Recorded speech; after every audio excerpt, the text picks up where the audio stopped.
It's by no means an overstatement to say that Naoki Yoshida, or as more commonly known Yoshi-P, is the most beloved man in the entire gaming industry. Admittedly, not a high bar considering how much of the games industry has been travelling in recent years, but even taking that out of consideration, the cult of Yoshi is a strong one. Veneration for the man can really be traced back to December 2010 when he was placed as the director of Final Fantasy XIV after the initial disastrous launch for the first version of the game. Not only did he manage to make some of the very important quality of life changes for 1.0, but he also did so while guiding the Final Fantasy team towards the creation of A Realm Reborn. Today I'll be looking at that journey, what he did to stabilize 1.0, how he created A Realm Reborn, and how that performed on launch. But before we begin, there's a little housekeeping. I've now started a Discord and gotten a little more involved on the social media side of things, so if you're interested, those links will be in the description, and as always, if you enjoy this video essay style of content, please like and subscribe below to see more. Although I think before we talk about how Yoshida did what he could with 1.0, it behooves us to actually talk about the man himself. You don't just rock up to work one day and become the last chance for a dying game after all. So, what was his resume prior to his posting to Final Fantasy XIV? His start to the games industry occurred in 1993 when he joined a company known as Hudson Soft in the creation of a few games for an early console called the PC Engine, which as you might have guessed, hasn't survived to today. In his time at Hudson Soft, he also worked as a scenario writer for the game series Far East of Eden and game designer proper for the Bomberman series of games. Leaving that company sometime in 1999 and then working for a couple of smaller studios in the next 5 years, it wasn't until 2004 that Naoki joined Square Enix. Interestingly, we can sum up the next 6 years of his professional life in 2 words: Dragon Quest. Being the head of the Dragon Quest Monster Battle Road series and game designer for Dragon Quest X, all the way up until December 2010 when he was placed in charge of the Final Fantasy XIV team. While there's no truly standout moments during his time working on Dragon Quest that made him super special for the appointment as Final Fantasy XIV's director,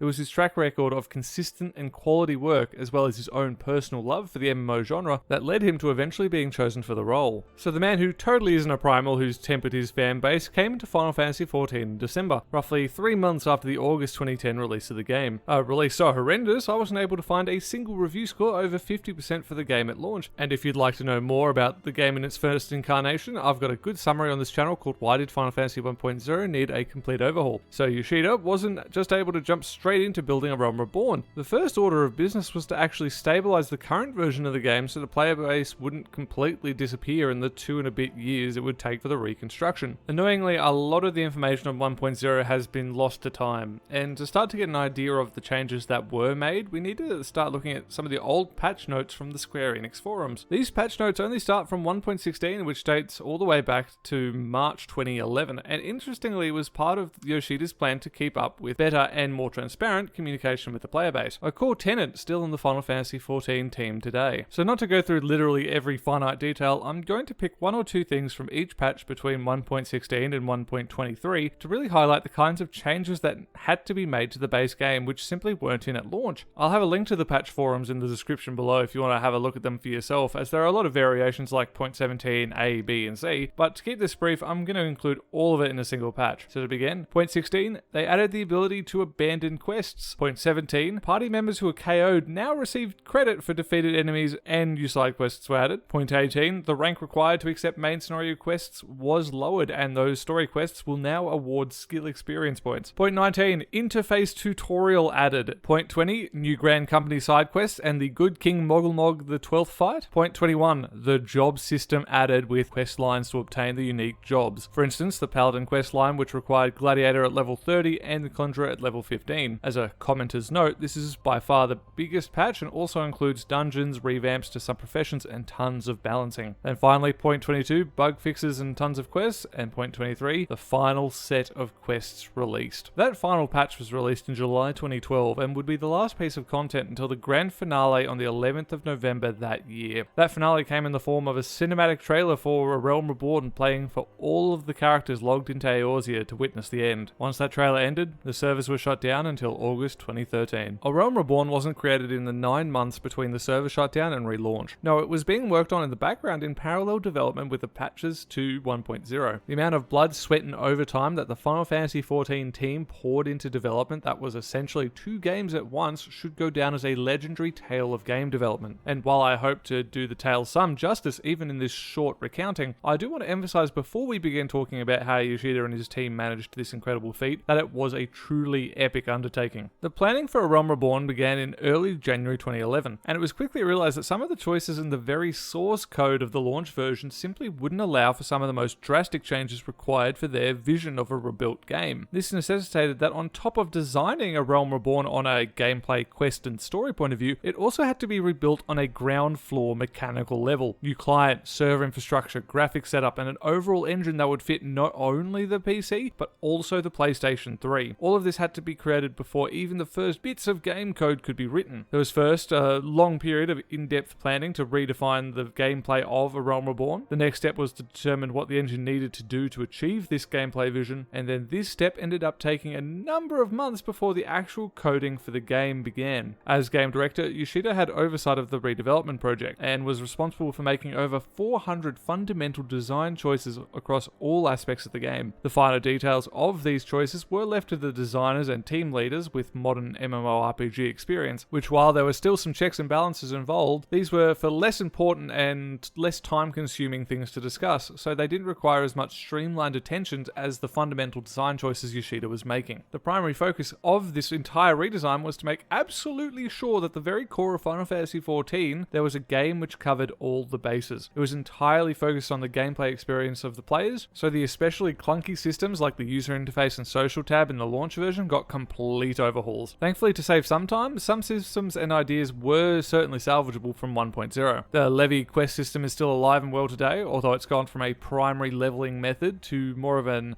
extra experience on an alt kind of deal. The job system, which was introduced in patch 1.21, was in A Realm Reborn at launch, and even a couple of cross-class skills were added. The most infamous example being the ability Provoke, which translates to Taunt for non-Final Fantasy players, requiring you to get a certain level of Paladin, even if you wanted to tank on the Warrior class, for instance. It's also an interesting point to note that they also managed to bring in old character data as well, which included some of the mounts and gear accrued during players' adventures in the launch version. Not happy with just having to overhaul all the old systems and tweak the ones that could be salvaged, a few new things were designed and added into the game at launch as well. For instance, the leveling sync into dungeons and the duty finder or random group finder tool was there to ensure that those gamers who had limited time but still wanted to play could manage to get into groups easily enough. Yoshida makes it clear in a few interviews that they were designing in essence was a Final Fantasy story first, and then when it came to the MMO elements, which was a natural fit for the franchise, they tried to be as inclusive of all the players they could be. With this in mind, part of Yoshida's plans to revitalize Final Fantasy XIV relied not only on remaking the game itself, but also repairing relations with their fan community. I personally think it's this decision which has caused him to become one of the most beloved men in gaming. He started the series A Letter from the Producer, which has him directly communicating with the audience, taking questions and giving answers in as transparent a way as possible. It's a shame that many of the oldest videos seem to have been lost to when the Lodestone website was changed, and they can't be found on YouTube, but their impact on helping build the bridge between the Final Fantasy XIV team and the community can still be seen. This is actually a series that's still being run, with the 57th episode being recorded on November 6th, which ended up being a 6.5 hour long live stream discussing the upcoming expansion Endwalker. Of course, it bears repeating that all this design and coding work was occurring at the same time as the launch version was still running and being updated. In fact, there were a lot of game releases Square Enix had to delay because so many resources were being redeployed to manage this feat. A very rare commitment in the games industry where it's far easier to simply dump projects if they're not working, similar to EA's game Anthem a few years ago. The question now though is, what was the results of all this effort? Well, the first fruits of this labor could be seen early in the testing of the game, with multiple closed beta tests being run in early 2013. This culminated in their fourth and last beta, which was open to everyone and quickly became one of the most successful open betas of any MMO even today, especially highlighted by the need to open more and more beta servers just to keep up with the demand, and even then, there were reports of queues to get in. The vast majority of people had nothing but good things to be said about this beta, and the gaming press agreed. When the game finally launched on August 24th, 2013, it arrived to both critical and commercial success. The average review score was between 8 and 9 out of 10 from both users and critics alike. With the subscription model alongside actual game sales, it soon became a staple of the Square Enix business model and has steadily been generating excellent profits for the business ever since. They took a massive risk to rebuild this game, but in the long run, it's been exceedingly worth it, especially now with the recent surge of new players seeming to have actually stayed with the game long term. This isn't to say that it was the perfect launch with no hiccups at all. That's almost frankly impossible. The biggest culprit, as it always seems to be, is entirely up to the servers, with the first week of the game's life being marred with crashes, server lags, and queues. To his credit, Yoshida quickly communicated with the player base that fixes would be coming very shortly, and he delivered on those promises. The first maintenance a week after launch took a total of 10 hours, and with a few patches, a couple of new servers being added, all seemed to fix the issues for most people, who were further compensated a week's playtime for the inconvenience. Now, one thing I do want to quickly touch on before concluding this video is talking about the legacy players themselves. It's very clear that Yoshida holds them in a little bit of a special regard, as they were ultimately the ones who helped justify the rebuild to Square Enix, and they've been recognized for it. All legacy players were gifted a unique chocobo mount and have their names included in the credits of A Realm Reborn. In addition, they also get a slightly varied set of cutscenes from time to time. The introduction for legacy characters are different. As opposed to taking a ship or a cart into the capital city of your choice, you instead are teleported nearby, as you were one of the ones that Louis Soir magicked away in the final cutscene of 1.0 before the server shut down. Characters like Minfilia and Sid actually recognize you, and while others don't at first, by the end of A Realm Reborn there's a magical moment when the entire cast you went through the legacy content all remember exactly who you are. There's a video with a lot of these changes in it, which I'll link in the description below. Naoki Yoshida is a man of focus, commitment, and sheer will. It's not an understatement to say that Final Fantasy XIV exists because of him, both on his capacity to manage his team, but also his ability to reach out to his audience. Square Enix took a massive gamble in deciding to rework the game, but in hindsight it seems like such a safe bet when they put Yoshi-P in charge. While naturally we can't give him all the credit, as it was the entire team which worked insanely hard, effectively developing 2 games at the same time for almost 2 years before the servers on 1.0 shut down. All of that difficult, draining, late night work from the entire team should never be forgotten. The lessons learned from this period have been seared into the minds of those on the Final Fantasy XIV team, and they've become core tenets on how they've continued to develop the game. The continuation of the live letter from the producer and consistently listening to their player base is testament to that. It's that feeling of being listened to as a player which makes me love him and the Final Fantasy XIV team as developers. But it's the human moments like we saw recently with the Endwalker delay which makes me respect the man to no end. I have very little doubts that if Yoshi-P said he needs 2 more weeks to make the game perfect, then that's exactly what the game needs. And that little bit of time is a small price to pay for what I can only imagine will be an exceptional finale to the story he helped kick off all the way back in A Realm Reborn. Thank you all for watching. I really appreciate the time you take to listen to these, especially for those who make it to the end. Like, subscribe, join the Discord if you'd like, but as always, have an absolutely excellent day.